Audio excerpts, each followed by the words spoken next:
You're listening to The Extraction, conversations on the systems and strategies behind dental practice growth with Colin Ambler and Kyle Bergman.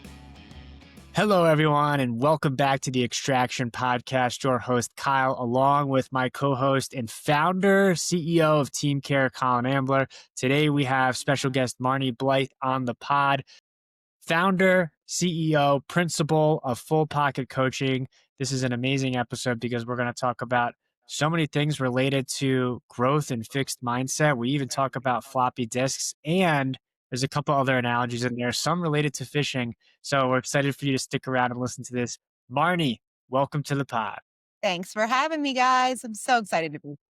Yes, we're pumped to have you. It's so great. Shout out to Gary Takis, who told us you gotta have Marni on the pod. And we also know a couple other folks within the dental industry who you work with Tiffany. You guys are building things together, which is amazing. To get right into it, one of the questions that we love to start off with, no one, when they're 8 years old, people want to be firefighters, astronauts, ballerinas. No one really wants to be a dental industry thought leader, yet here we are. So what brought you into the world of dentistry? How'd you end up here? That's a great question. Thanks for asking. So, really, it's my love of health. That's the first thing, oral and systemic health. I fell in love with oral health care, I guess, going back about 15 years ago. My background's originally as a marketing and communication specialist. I'm also an entrepreneur. I started my first company when I was only 18 years old in New York City. And I've had several companies along the way, most of them all correlated with marketing, communications, and healthcare. And a number of years ago, back in 2018, I had started a women's networking group here in our town of Holly Springs, North Carolina.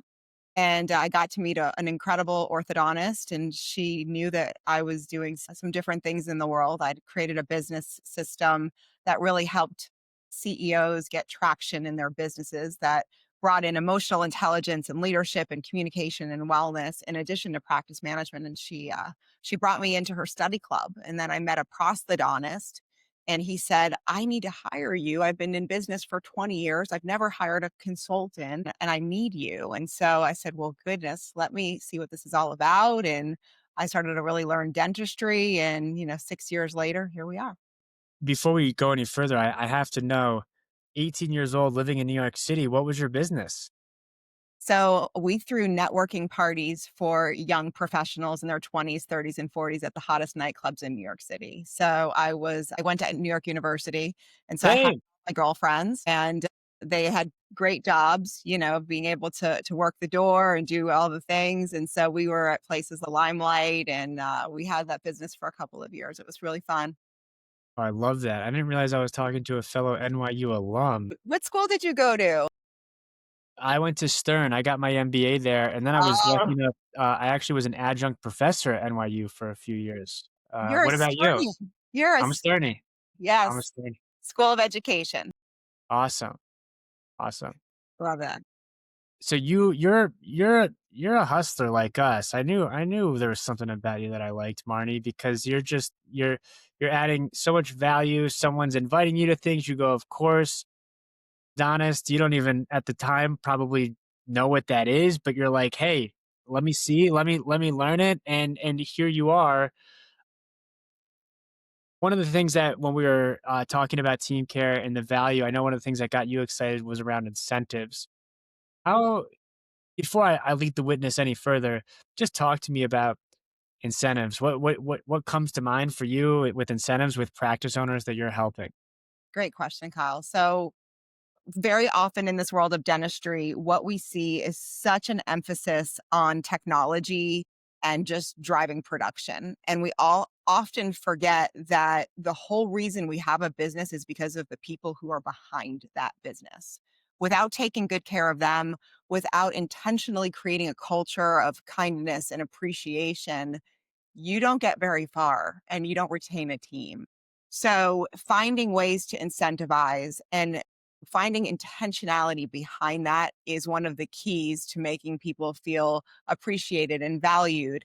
And then that just has these incredible repercussions. It's just the ripple goes out and people feel that. There's this beautiful energy that happens when you create a really fantastic culture. And one of the keys to doing that, in my opinion, is incentivizing that. But it doesn't, oftentimes, I think practice owners think that it has to be something so, above and beyond. But when you learn the languages of appreciation, people's love languages of appreciation in the workplace, which I love, shout out to, I think his name's Dr. Paul, and he wrote the 5 love languages of appreciation. And you start to understand that it's not money that is necessarily what is everybody's love language. Some people just want to spend time with you, go to lunch with you, stuff, things of that nature. So that gets me really jazzed.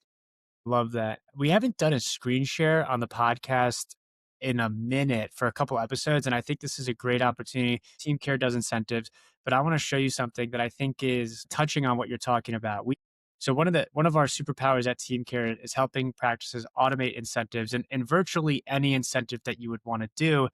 I think one of the holy grails in the world of dentistry is Google reviews, and that it isn't specific to dental practice. Everyone loves a good Google review for their business. But one of the elephants in the room forever has been, if my practice gets a good Google review, how do I know who is responsible for that review specifically? Oftentimes the reviewer doesn't mention people by name, but if they do, it's probably just the doctor, but maybe it was the front desk person who was lovely, or the treatment coordinator.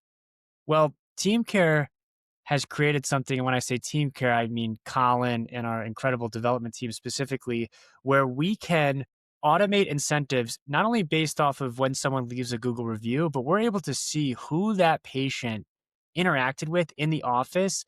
And we can give everyone a $5 bonus if they were not mentioned in the review, but we know that Andrew was the treatment coordinator and Susan gave a 5-star review. And so we're going to make sure that Andrew gets a payout for that. That is something that we offer. And for those that are watching this on YouTube or Spotify, I don't think we show the video on Apple Podcast. I'll share my screen so that also, Marni, you can see this too. So here's when you sync your practice to TeamCare.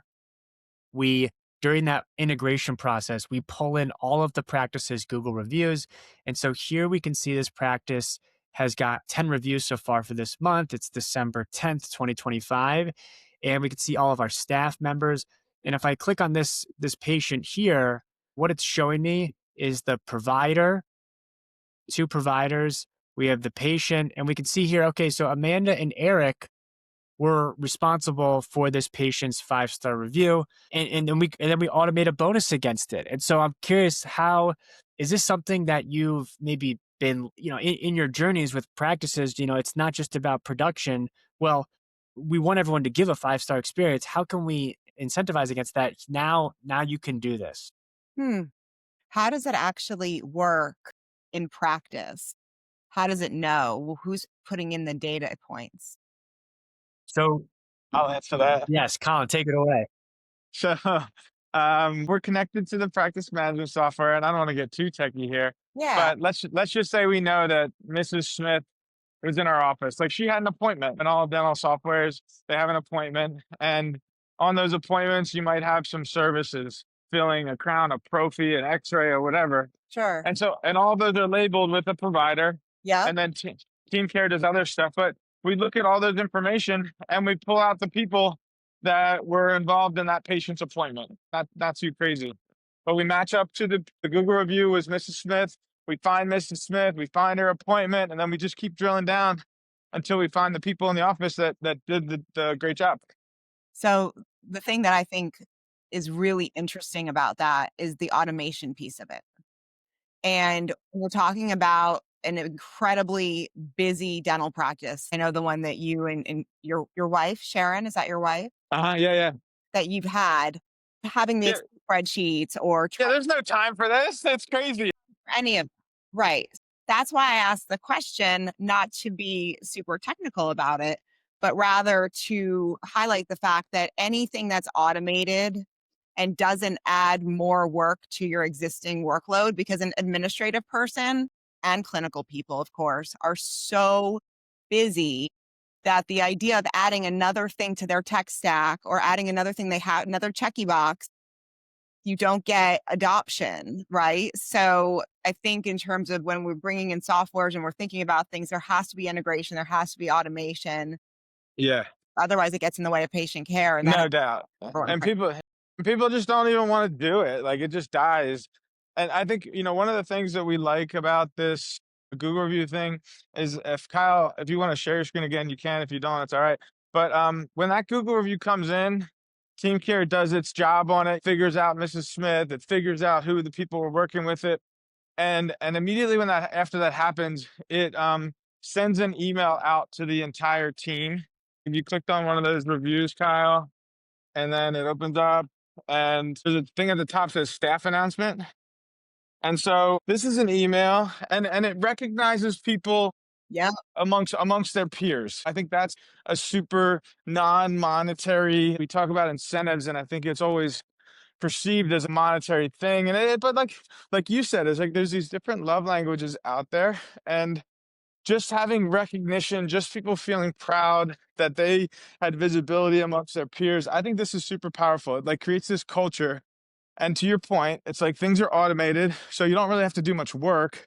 But all of a sudden you start seeing high fives in the hallway and it just kind of happens. What happened? Oh, well, the Google review email went out and she got mentioned. So she was excited. And if you can introduce excitement into culture, it's a huge win.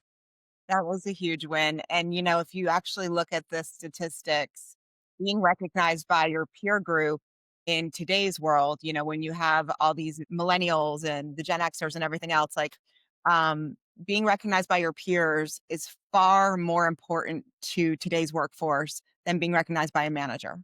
So the fact that you have that layer in there, it's this added bonus, right, of your building culture, and that's everything that I'm all about. I wrote a book with Tiffany, it's called Culture Catalyst, and Yeah.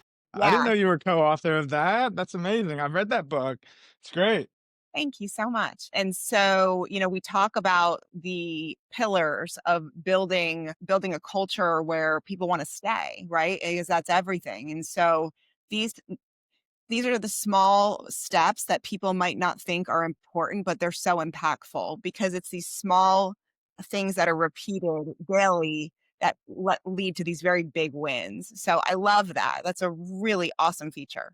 So, Marnie, I want to ask you about something that's really close to that and touches on the same, I think, psychological principles of recognition. Here's Colin coming. So, some of our listeners have heard this story before. Colin and I met each other when we were lacrosse teammates at Drexel University. We were both lucky to be pretty good team captains, scholar All Americans, both individually. We had really great careers, but we also were subject to the depth chart, just like every other player on our team. And you knew where everyone stood on the team. We were Division One athletes, and we were highly competitive with ourselves and with our peers. Colin brought that concept to team care and to the business of dentistry by creating leaderboards that everyone at a practice has access to. And so if you're a hygienist, you can on your phone or on the desktop see how many patients you've seen a day, what the average is, what your pre-appointment rate is. One of the sayings that we were talking about before we hit record was you pay someone to show up to the job. You incentivize them to do an excellent job. And for practice owners, and I'm sure you've come across these that say, I'm not going to incentivize. They are hired to do the job and they have to do the job. Well, this is a really great, I don't want to say it's an anti-incentive. We got to come up with a better name. But when you're able to give people visibility of the depth chart of where you stand, um, does that also improve performance? Or does it weed out the people that don't have a growth mindset and don't want to be better? What are your thoughts on that? So in my world, we call this a scorecard. And a scorecard is typically when I build out a scorecard for all my practices, we work with the usually 8 to 10 most important KPIs that we need to be tracking on a weekly, monthly, quarterly, and annual basis. and you've got to know your numbers. We go to school to be dentists and hygienists because we love patients and we love patient care, but we don't learn a lot about the business side. And it's a real deficit that most providers are working with. And without knowing those numbers, there's no way you can be successful. If you don't want to know your numbers, go work for a different kind of clinic or something, right? Like a not for profit. This is still a business at the end of the day. We love our patients. We want to take great care of them. And we also need to make money. And so numbers are not emotional. Numbers tell a very specific story. Your numbers tell you everything you need. So when my practice owners don't know their KPIs and they don't know what they're doing, it's one of the first things that we get to. So then on top of that, then having a leaderboard that sparks a little bit of friendly competition that helps people to level up. You either level up or you level out, right? And so it's a wonderful tool again, but it incentivizes you to either, like I said, level up or level out, right? Because that's just Yeah. what's happening. Yeah. I love it. Nick Saban, you familiar with Nick Saban? I think he's a famous Hall of Famer college football coach, most recently a coach of University of Alabama, coached professionally. He's credited with this saying, people that want to be exceptional want to be around exceptional people. Mediocre people want to be around mediocre people. And his job as the coach of University of Alabama is to make sure that he gets all the exceptional people on the bus and all the mediocre people off the bus. And when you have a scorecard, to use your term, you, yeah, level up, level out. I think Netflix is also a really interesting case study that talks about, like, I've just heard and read some articles around the culture at Netflix, and they're like, look, this kind of, I think, is going to bring it all the way around. When you work at Netflix, they treat everyone there on a professional sports team. And everyone on a professional sports team wants to be the best in the world. That's how they got there. And so it's not personal. Look, if you're not going to be the best in class at Netflix, we can still be friends. I'll still go get a beer with you. But if you're not waking up every day and are pissed off for greatness, then I don't know if Netflix is the right place for you. And that's how we treated ourselves at Drexel. That's kind of the mentality that we're providing practices with tools that want to create that level of excellence and that level of expectation. So when you're having conversations with practice owners, there's the saying, it's you can't change people, only people can change themselves. But have you had success in helping practice owners change the way that they look at incentives or how they can create a different culture? Yeah. Oh yeah, absolutely. I think there's something important to first realize is that these kind of tools are not for everyone, right? We can't be all things to all people. And there are a lot of people who are okay with mediocrity, right? And so these kind of tools are for the folks who have a growth mindset, right? Who believe that we can shift, that we can change, that we can grow, that we can evolve. And it's okay. It's not a judgment thing if you're okay with the status quo. That's fine, right? Great. But the people who are interested in going to that next level, people who work with top line vendors like a Kane Waters, we were talking about that. That's the top 5%, right? The top 2% of practices in the world. And that's who we hook our carts to when we're in this growth mindset. So yeah, I've had a lot of great success, but I only work with practices who are mature business owners, often in specialty, who've got large teams who are not okay with the status quo and who fiercely want to continue to figure out how do we get to that next level. I'm not for everybody, right? And I know that. I mean, at the beginning of my career, that's not what I would have told you. I was like, let me work with whoever I can work with. But gratefully and humbly, I've come to a place where I realize that my avatar is people who really are ready to skyrocket their business and they're already successful. I also don't work with people whose businesses are failing. You know, I did that, done that, been there, done that. Like you're in a great place, you're ready to go to the next level. And it seems to me, like based upon what I'm seeing, is that TeamCare is aligned in that same way. You're not for everybody, but for the people who are ready to put in incentives, who are ready to track their data, who are ready to say, where can we get just another 5%? Like that, this is the kind of tools that we're looking at using with y'all as well. Yeah, I have a question for you with that.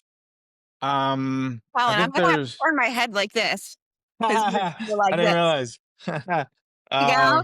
Oh, I Now didn't I can realize. see your I thought face. That's I thought that perfect. I thought this thing was doing it smartly for it. I'm sorry. Okay, so one of my good colleagues, Adrian, he runs a marketing firm. They talk being found and being selected. That was like one of their taglines that stuck with me. And it sounds like you're kind of every dentist in the same way. You want to attract the patients that you want to serve and make that a really good relationship. And you want to do that with your firm too. You want to find the right people. If I'm a dentist and I'm listening to this, what are some of the things that you think if you're doing an onboarding?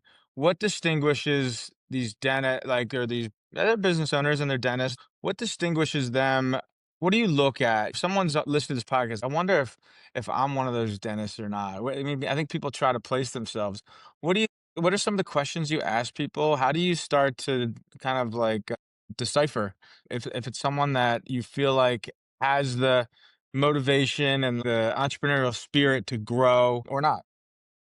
It's such a great question, Colin. So I often go back to the idea of a growth mindset versus a fixed mindset, right?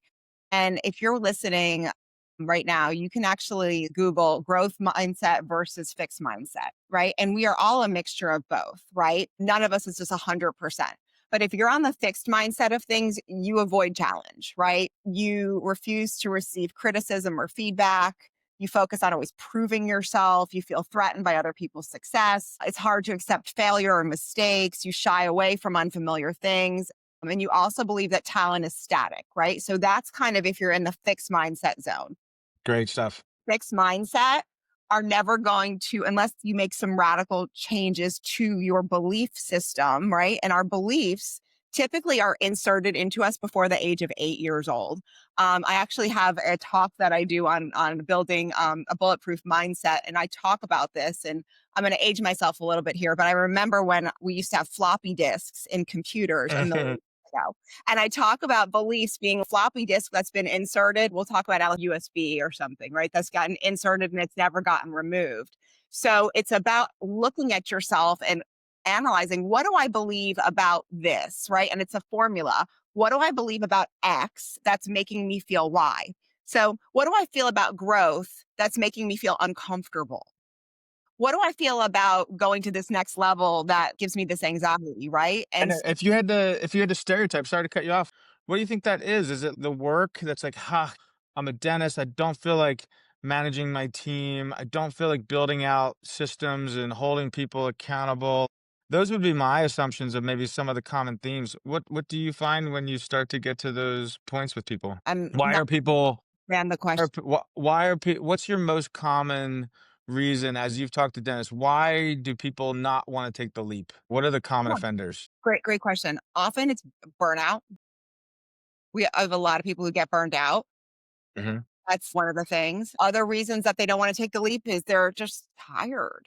A lot of times people are just tired and they're wearing every single hat in that practice. They haven't learned how to delegate. They think that in order to serve, they're surviving, right? They're in survival and they don't understand that if you really take the time and you take that step back, that you can really then catapult forward. And so, just to finish my thought real quick, the growth mindset, folks, how you know you're in growth mindset is that you'll embrace constructive feedback, right? You focus on process, not always the result.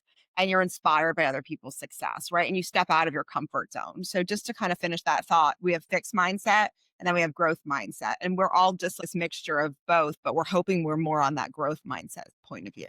Yeah, I love it. I think it's really helpful. You've got a lot of good frameworks of kind of how to measure and kind of qualify what that is. And it's so helpful just to kind of I have all my experience, all the dentists I've talked to, business owners, and I can clearly see that, yeah, these are definitely archetypes kind of how people are.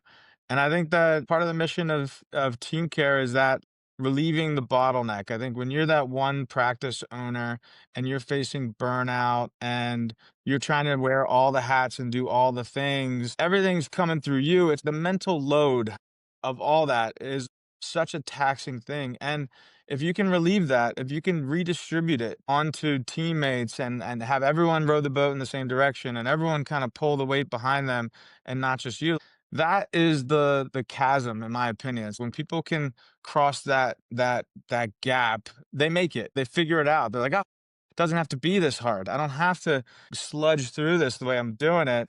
I can use all the people around me. And I think that's where we've tried to be this turnkey software that's like, hey, we can help enable this. We can help automate, just like the Google reviews. We can help make this a turnkey system to put some of these systems in place that can help doctors delegate the management and the systemization of like their operations into something that's team based and a cultural exciting thing. So I think that all comes together. Yeah.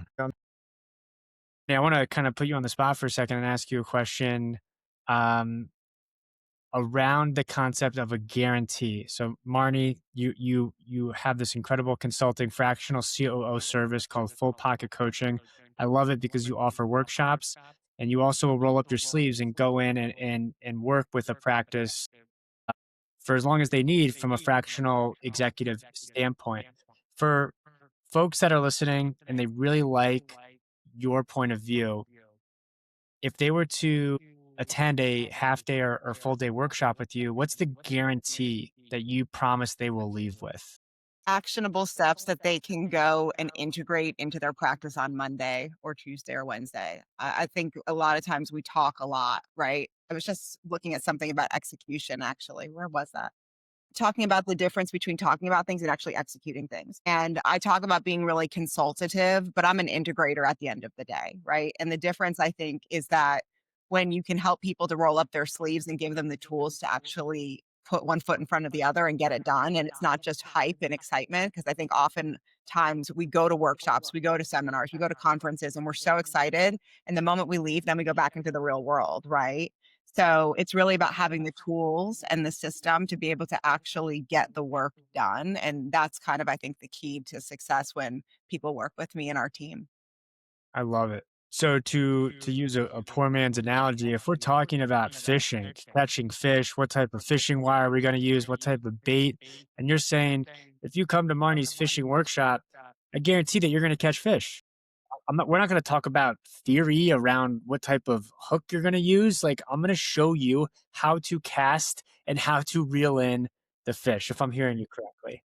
I love your analogy. This must be because you went to Almost as good of an analogy as the floppy disk. I think that's still Yeah, the Hey, floppy that still wins. yeah. no, you know.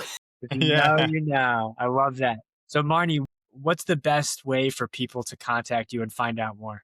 Thank you so much. Yeah, just head over to my website, fullpocketcoaching.com. I just relaunched it actually with some new videos. I have a new speaker reel. I'm so excited to get out and talk to folks on topics regarding emotional intelligence, leadership, wellness, and communication. Those are kind of the pillars, and practice management always, but those are kind of the pillars of what I get really excited and passionate about talking to folks about.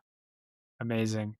Well, Marni, thank you so much for joining us on the extraction. Yeah, It was a Marnie, pleasure awesome to having you. have you. Thank you all so much for having me. This has been so much fun. Yes. See y'all next time. See ya. Thank you for listening to The Extraction with Colin Ambler and Kyle Bergman. Read episode notes and transcripts at teamcaredental.com.